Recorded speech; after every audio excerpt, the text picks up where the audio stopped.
আল্লাহ রাব্বুল আলামিন বলেন, ওয়ালা তামুতুন্না ইল্লা ওয়া আনতুম মুসলিমুন। তোমরা মুসলমান না হই কবরে যেও না। অনেক মানুষ প্রশ্ন করতে পারে, হুজুর আমরা কি মুসলমান না? আল্লাহ রাব্বুল আলামিন কেন এই আয়াত বললেন, ওয়ালা তামুতুন্না ইল্লা ওয়া আনতুম মুসলিমুন?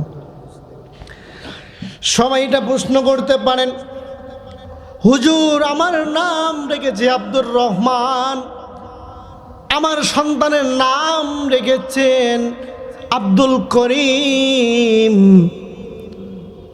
আবার কারোর নাম রেখেছে আব্দুল সাত্তার, তার সন্তানের নাম রেখেছে আব্দুল করিম, জব্বার, আব্দুর রহমান। তাহলে আমাদের বাবা এত বড় সুন্দর সুন্দর নাম রাখলেন, তারপরে আপনি বলতেছেন আমরা পরিপূর্ণ মুসলমান না হইয়া কবরে আসুন, কারণ কি? একটা উদাহরণ দিয়ে আপনি বুঝতে পারবেন আল্লাহ রাব্বুল আলামিন কেন বললেন। এখানে বোঝার বিষয় হইল, মনে করেন আপনার গ্রামে, আপনার বাড়ি সাদুল্লাপুর বা আপনার বাড়ি গাইবান্ধার মধ্যে, আপনার বাড়ি অমুক জায়গা গ্রামে, বলেন তো দেখি ওই গাইবান্ধার ভেতরে আপনি হলো ডাক্তার, আপনার ছেলেটা করে একটা ব্যবসায়ী, বলেন তো দেখি আপনাকে যদি বলে ডাক্তার, আপনার ছেলেকেও বলবে কি ডাক্তার? না, আপনার ছেলেকে ডাক্তার বলবে না। যেহেতু আপনার ছেলে ব্যবসা করে, আপনার ছেলেকে বলবে ব্যবসায়ী, আর আপনাকে বলবে ডাক্তার ডক্টর। তাহলে বুঝে থাকলে বলেন তো দেখি আপনি তো ডাক্তার, আপনার ছেলেকে কেন ডাক্তার বললো না? কারণ হইল ওই সন্তানটা ব্যবসা করেছে, ডাক্তারের বিদ্যা শিখে নাই, ওই ইঞ্জিনিয়ারের বিদ্যা শিখে নাই, ওই ডাক্তারি লেখাপড়া করে নাই, তার কারণে মানুষকে ডাক্তার বলে না, বলে ব্যবসায়ী। আরেকটা ছোট্ট একটা কথা বললে আপনি বুঝবেন। মনে করেন আপনি মাস্টার, আপনার ছেলে কৃষক, তাহলে বলেন তো দেখি আপনার সন্তানকে কৃষক বলবে না মাস্টার বলবে? আপনার ছেলেকে অবশ্যই কৃষক বলবে, কারণ হইল জন্ম হয়েছে মাস্টারের পেট থেকে, কিন্তু তার বিদ্যা হলো এই কৃষক, কৃষিকাজ করা তার বিদ্যা। কিন্তু তার বাবা হয়েছে ডাক্তার ইঞ্জিনিয়ার, তার বাবা হয়েছে মাস্টার, সন্তান হয়েছে কৃষিকাজ করে, তার বলা হয়েছে কৃষক। তাহলে একটা মানুষ যদি বোঝে, তাহলে একটা মানুষ আপনি বুঝবেন, প্রথম নম্বর বুঝবেন, বাবা যদি ডাক্তার হয় সন্তানকেও ডাক্তার, লেখাপড়া করে ডাক্তার শিখতে হবে। তাহলে আপনার সন্তান যদি লেখাপড়া না করে, ওই ব্যবসায় করে, আপনার সন্তান যদি কৃষিকাজ করে, অন্য কোনো বিদ্যা শিখে, যে বিদ্যা শিখবে সে বিদ্যার নাম ধরে তাকে ডাকা হবে। আপনার স্ত্রী গর্ভ থেকে বের হইল, তাহলে তাকে বলা হইল না কেন ডাক্তার? তাহলে এই কথা বুঝবেন আপনি, একটা উপলব্ধি করার চিন্তা করেন, আসলেই আমি তো ডাক্তার, আমার সন্তান ডাক্তারের বিদ্যা শিখে নাই, তার কারণেই তাকে বলা হইতেছে যে তারা ডাক্তার না, যে বিদ্যা শিখে ওই ব্যবসা করে ব্যবসায়ী বলে ডাকা হইতেছে। আল্লাহ বললেন, বান্দারে আমি মুসলমানের গর্ভে জন্ম দিয়েছি, কিন্তু আমি আল্লাহ রাব্বুল আলামিন বললাম যে মুসলমানের ঘরে জন্ম নিয়েছো, কিন্তু হ্যাঁ ঠিক আছে, মুসলমান হয়ে তৈরি হও, তারপরে তোমার মুসলমানের স্বীকৃতি দিতে। এই জন্য ভাই বুঝতে হবে, আল্লাহ রাব্বুল আলামিন ওয়ালা তামুতুন্না ইল্লা ওয়া আনতুম মুসলিমুন, একদম ডাক্তারের ঘরের জন্ম সন্তান যে নেয়, একটা ডাক্তারের ঘর থেকে যদি একটা সন্তান জন্ম নেয়, তেমনিভাবে ওই সন্তানকে বলা হয় না যে তুমি ডাক্তার ইঞ্জিনিয়ার ব্যারিস্টার বলা হয় না, যতক্ষণ পর্যন্ত ডাক্তারি বিদ্যা না শিখবে, যতক্ষণ পর্যন্ত মাস্টারি বিদ্যা না শিখবে, যতক্ষণ পর্যন্ত মিনিস্টারি না শিখবে, ততক্ষণ পর্যন্ত তাদের উপাধি দেওয়া হয় না। তেমনিভাবে মুসলমানের ঘরে জন্ম নিয়ে, মুসলমানের ঘরের সব কিছু খেয়ে, মুসলমানের সব কিছু করে মুসলমানের নাম দেবেন, মুসলমানের নামের আগে মোহাম্মদ লাগাইবেন, এগুলো মুসলাম সাব্যস্ত করে না। কথা বলেন ঠিক না বেটি? ভাইরা আমার, যে কথা বলতেছিলাম, যেমনি আমি একজন ডাক্তারের ঘরে সন্তান জন্ম নিলে সন্তানকে বলা হয় না তুমি ডাক্তার ইঞ্জিনিয়ার, তেমনিভাবে আল্লাহ রাব্বুল আলামিন বলে, রে বান্দা, মুসলমানের ঘরে জন্ম নিয়েছো ঠিক আছে, কিন্তু মুসলমানের কাজ করতে হবে। মুসলমান হয়ে লেখাপড়া করে তারপরে মুসলমানের স্বীকৃতি তোমাকে দেওয়া হবে। যদি কোনো মানুষ দাবি করে আমি মুসলমান, তাহলে বুঝতে হবে মুসলমানের কাজ যদি ওই মানুষের থাকে, ওই মানুষের কাজ যদি মুসলমানের কাজ থাকে, তাহলে বুঝবেন এই মুইটা হলো আসল মুসলমান। যে আল্লাহ রাব্বুল আলামিন মানুষকে তৈরি করলো, মানুষকে সৃষ্টি করলো, মানুষকে দুনিয়ার জমিনে নিয়ে আসলো, ওই মানুষটা মায়ের গর্ভ থেকে দুনিয়ার জমিনে নিয়ে এসে সুন্দরভাবে দুইটা হাত দিল, দুইটা পা দিল, দুইটা চক্ষু দিল।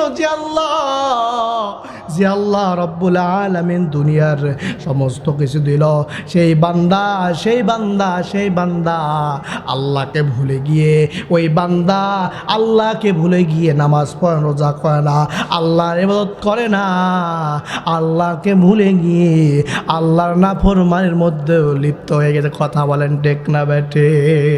মুসলমান ভাইরা আমার, যে কথা বলতেছিলাম, যে মানুষটা আপনাকে আমাকে সৃষ্টি করলো, যে মানুষটা আপনাকে আমাকে হাত পা দিল, আল্লাহ রাব্বুল আলামিন বলেন, রে বান্দা, দুনিয়ার মধ্যে এতগুলো নিয়ামত পাওয়ার পরে আমাকে অস্বীকার করলো।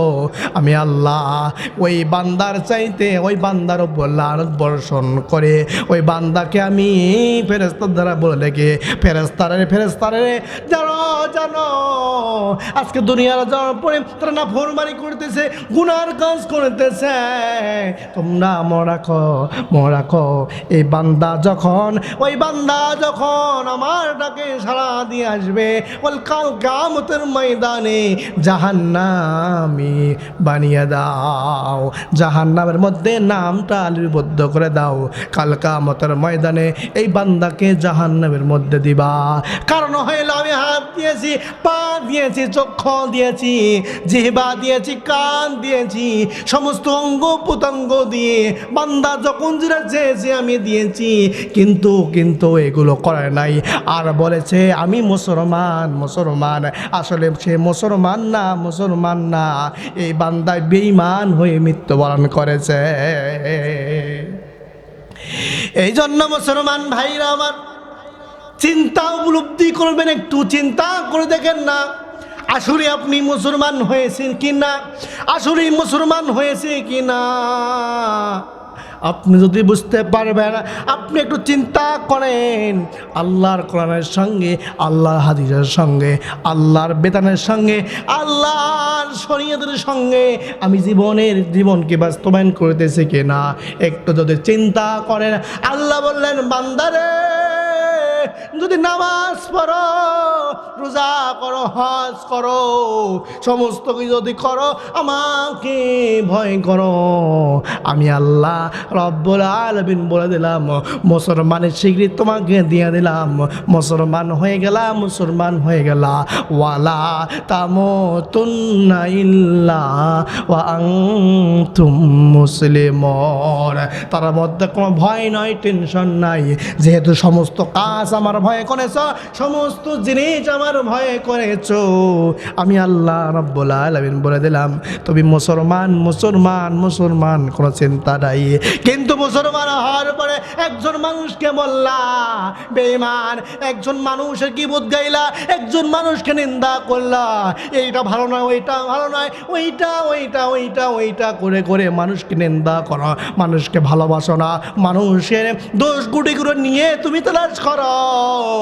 আল্লাহ বললেন, বান্দারে, এটা মুসলমান না, এটা বেঈমান, এটা নাফরমান, এটা চবুল কর, একে যা নিয়ে যা।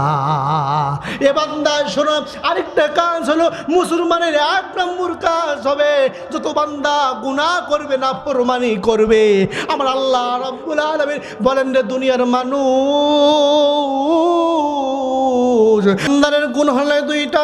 1 নম্বর গুণ হলো ইমানদার রাগকে কন্ট্রোল করবে, 2 নম্বর হলো মানুষকে ক্ষমা করে দিবে। বলেছেন কে? তিরমিজি শরীফের হাদিস। আল্লাহ রাসূল বলেন, আল্লাহ রাসূলের জামানায় একজন ইহুদি মহিলা পয়গম্বরের কাছে কিছু মাংস নিয়ে আসলো, গোস্ত খাসির মাংস নিয়ে আসলো হাদিয়া স্বরূপ। আল্লাহর নবী সাল্লাল্লাহু আলাইহি ওয়াসাল্লাম ওই মাংসটা গ্রহণ করলেন। গ্রহণ করে বললেন, সমস্ত সাহাবায়ে কেরামদেরকে ডাক দিলেন, সাহাবায়ে কেরামরা সব, একজন মহিলা আমাদেরকে কিছু হাদিয়া নিয়ে এসেছে। সমস্ত সাহাবায়ে কেরামরা দস্তরখানা বিছাইলেন। দস্তরখানা বিছানোর পরে সমস্ত সাহাবায়ে কেরামরা পয়গম্বর আলাইহিস সালাতু ওয়াস সালাম মিলে যখন খাবারটা খাবেন, মুখে দিবেন, এমন সময় আল্লাহ রাব্বুল আলামিন জিবরাইল সাল্লামের মাধ্যমে আল্লাহ রাব্বুল আলামিন ওহী পাঠাইছেন, পয়গম্বর এই খাবারটা আপনি খাবেন না। এটা হলো আপনাকে দুনিয়া থেকে বিদায় করে যাওয়ার জন্য একটা ষড়যন্ত্র, আপনি এই খাবারটা খাবেন না। পয়গম্বর আলাইহিস সালাতু ওয়াস সালাম সমস্ত লোকদেরকে, সমস্ত সাহাবায়ে কেরামদেরকে খাবারটা থামাইয়া দিলেন। সমস্ত সাহাবায়ে কেরামরা খাবারটা খাইলেন না। এবার বললেন, পয়গম্বর আপনি কেন খাবারটা খাওয়া নিষেধ করলেন? কারণ কি? আল্লাহর নবী বললেন, এই খাবারের মধ্যে বিষ আছে, এটা আমার জন্য খাবার না, এটা আমাদের দুনিয়া থেকে বিদায় করার জন্য একটা ষড়যন্ত্র। এবার আবু বকর, উসমান, আলী রাগে ফায়ার হয়ে গেছে। আলী রাদিয়াল্লাহু তাআলা বলতেছেন, ও রাসূলুল্লাহ, ইয়া হাবিবাল্লাহ, বলেন কোন মহিলা দিয়েছেন? ওই অমুক গ্রামের অমুক মহল্লার অমুক মেয়ে। ইমান কি সাহাবায়ে কেরামরা মিলে ওই মহিলাকে ডেকে নিয়ে আসলো। ডেকে নিয়ে আসার পরে বলতেছেন, ও মহিলা, কেন তুমি এই খাবারটা আমাদেরকে দিয়েছ? এবার মহিলা ডাক দিয়ে বলেন, আল্লাহর রাসূল, আমি দিয়েছি একটা কারণ বোঝার জন্য। আমার মনের মধ্যে সন্দেহ, আপনি সত্যি নবী না মিথ্যা নবী? যদি আপনি সত্যি নবী হন, তাহলে যখন আপনি খাবার খাবেন, এই মুহূর্তে আল্লাহ তাআলার পক্ষ থেকে জিবরাইল আলাইহিস সালামের মাধ্যমে আপনাকে খাবারটা নিষেধ করে দেওয়া হবে। আর যদি আপনি মিথ্যা নবী হন, তাহলে আপনি এই খাবারটা খেয়ে আপনার হাত থেকে আমরা বিদায় নিয়ে যাব। এই কথা শুনে হযরত ওমর রাদিয়াল্লাহু তাআলা আনহু বলেন, আল্লাহর নবী আপনি একবার বলেন, এই মহিলাকে আমি কতল করে দেব এখানে। আল্লাহর নবী সাল্লাল্লাহু আলাইহি ওয়াসাল্লাম বললেন, ওমর রে, ও সাহাবায়ে কেরামরা, তোমরা একটু রাগকে কন্ট্রোল করো, রাগকে চেক দাও। কারণ হইল ইমানদারের গুণ হইল দুইটা। এক নম্বর হলো ইমানদারের কাজ হইল, মুমিনের কাজ হইল অপরাধ করবে যারা, অপরাধকারী ব্যক্তিকে মাফ করে দিবে আর ক্ষমা করে দিবে। আমার আল্লাহ রাব্বুল আলামিন এই দুইটাকে বেশি ভালোবাসেন।